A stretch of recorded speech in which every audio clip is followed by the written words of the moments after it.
કાંકરેજ થરા એપીએમસીની જ્યારે આજે ચૂંટણી યોજાઈ રહી છે, આજે મતદાન છે, ત્યારે મતદાન મથક ઉપર બનાસકાંઠા જિલ્લા ભાજપના પ્રમુખ કીર્તિસિંહ વાઘેલા પણ ત્યાં પહોંચ્યા છે. એમનું પણ મતદાન અહીંયા છે, કારણ કે આ જ વિસ્તારના છે. ત્યારે આજે વહેલી સવારથી અહીંયા લાંબી કતારો મતદારોની જોવા મળી રહી હતી. અલગ અલગ 28 જેટલા ઉમેદવારો છે જ્યારે મેદાનમાં છે. ત્યારે અણદાભાઈ પટેલની પેનલ છે, તો સામે ભાજપના મેન્ડેટ થકી જે લડી રહ્યા છે ઈશ્વરભાઈ પટેલની પેનલ છે. આ બંને પેનલો સામસામે છે અને અહીંયા વહેલી સવારથી જ્યારે મોટી લાંબી કતારો જોવા મળી રહી હતી, ત્યારે ચોક્કસથી લાગી રહ્યું છે કે અહીંયા આ બંને પેનલો વચ્ચે કાંટાની ટક્કર જોવા મળી રહી છે.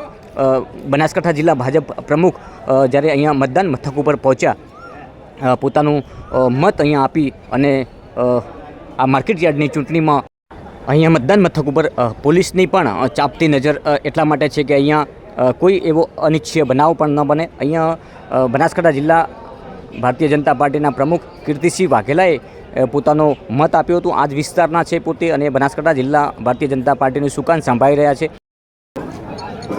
એપીએમસીની ચૂંટણીમાં તાલુકાના ખેડૂત વેપારીઓ જાહેર જનતા જનાર્દન આ ચૂંટણીમાં ભારતીય જનતા પાર્ટી પરિવર્તન પેનલને વિજય બનાવવા માટે ઉત્સાહપૂર્વક મતદાન કરી રહી છે.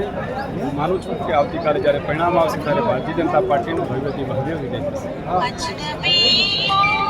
આમાં એવું છે ને કે સહકારમાં હું તો વર્ષોથી લડું છું. મારી લગભગ 18 વર્ષની ઉંમરથી કામ કરું છું.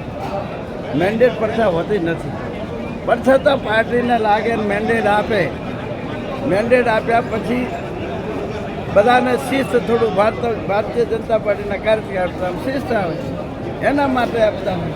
પણ એવું કોઈ હોતું નથી કોઈ મેન્ડેટ આવ્યો એટલે આવીને આપવું થઈ ગયું ને આવું થઈ ગયું.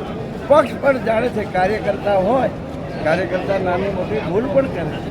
કાર્યકર્તા વગર પાર્ટી ચાલવાની નથી. બધા જ કાર્યકર્તા ભાજપના છે એટલે ભારતીય જનતા પાર્ટીના બંને ઉમેદવારો છે જેની પેનલના એ બધામાંથી જેને પ્રજા લોકપ્રિયતા છે, પ્રજામત આપશે એ બધા જીતશે. તો સાહેબ, ભાજપની સામે જ ઉમેદવારી નોંધાવી છે? મેં ભાજપની સામે ઉમેદવારી નોંધાવી નથી. હું તો ભાજપ માટે સમર્પિત કાર્યકર્તા છું. 1980થી આજ સુધી ભાજપનું કામ કરું છું અને ભારતીય જનતા પાર્ટીનું શાસન 18 વર્ષથી ઉંમરથી આજ સુધીમાં કેન્દ્રની અંદર ભાજપની શાસન આવે એના માટે કામ કર્યું છે. આજ દિન સુધી મને કોઈ હોદ્દો આપ્યો છે નથી આપ્યો, મળ્યો છે નથી મળ્યો, પણ હું ભારતીય જનતા પાર્ટી સમર્પિત કાર્યકર્તા તરીકે. અણદાભાઈની પેનલ અગર જીતે છે તો ભાજપ સાથે સંકળાયેલી રહેશે? આજે મતદાન ચાલુ છે. મતદાન કેવું થઈ રહ્યું છે? ખૂબ સારું મતદાન થાય છે અને હું ભારતીય જનતા પાર્ટીનો કાર્યકર્તા છું અને ભારતીય જનતા પાર્ટીના કાર્યકર્તા તરીકે રહીશ. પણ એક વાત છે કે આ કાંકરેજ તાલુકાની અંદર છેવાડામાં છેવાડો માનવી કયા પક્ષનો છે એ જોયા વગર તમામ જ્ઞાતિના લોકોને કામ કરવા માટે હું તત્પર રહીશ. આજ દિન સુધી તમામ બ્રાહ્મણથી કરીને વાલ્મીકી સમાજ સુધી મેં કામ કર્યું છે. એનાથી પણ વધારે કામ કરવાનો પ્રયત્ન કર્યો.